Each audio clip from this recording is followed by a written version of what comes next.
DC hill বা ডিসির পাহাড় চট্টগ্রাম শহরে অবস্থিত অন্যতম এক নান্দনিক স্থান, যার বর্তমান আনুষ্ঠানিক নাম নজরুল চত্বর।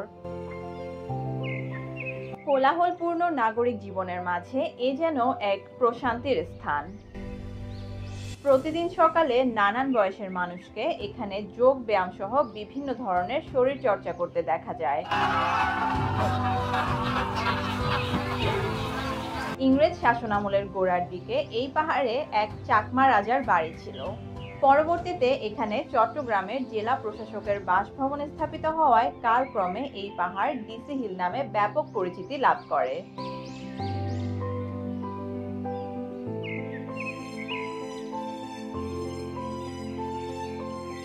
বাংলাদেশের জাতীয় কবি কাজী নজরুল ইসলাম তার জীবদ্দশায় অবসর সময় কাটানোর জন্য প্রায়ই আসতেন এই পাহাড়ে। জাতীয় কবির এই আগমনকে স্মরণীয় করে রাখতে 2005 সালের 10ই এপ্রিল ডিসি হিলের নতুন নামকরণ করা হয় নজরুল চত্বর।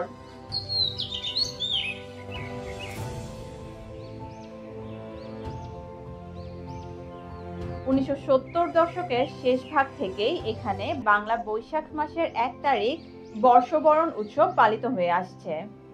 এছাড়াও বিভিন্ন জাতীয় এবং সাংস্কৃতিক দিবস পালন, মঞ্চ নাটক, উন্মুক্ত চলচ্চিত্র প্রদর্শনী সহ বিভিন্ন সাংস্কৃতিক অনুষ্ঠানের আয়োজন করা হয় নজরুল চত্বর বা সবার পরিচিত ডিসি হিলে।